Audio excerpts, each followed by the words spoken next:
So now let's see how we can apply the Waterpixels effect inside of GIMP. So in order to apply the Waterpixels effect, first of all, you need to go around under filters right here, and then over here you need to go around under artistic. And over here you can see that Waterpixels is an option.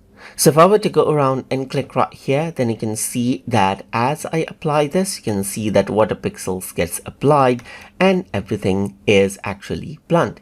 You can go around and change around the superpixel size right here to make it more softer right here, and you can go around and make the gradients much more smoother around over here, just like this as well.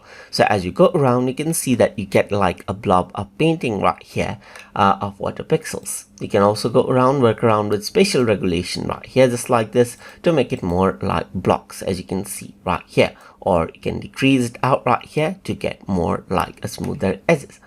So if I were to go around over here onto mode, you can go around and let's say, for example, you can lighten, you can go around and let's say, for example, multiply right here, just like this, according to how you want. You can also work around with the opacity according to how you want right here, and see the before and after in preview right here. If I were to go around on the split view, then you can see this right here, as you can see, it's like this. So if I were to go around and press OK, then you can see that this is how Waterpixels gets applied. So that is how you can apply Waterpixels effect inside of GIMP. So hope you guys learned something as always. And as always, please like, comment, share, and subscribe.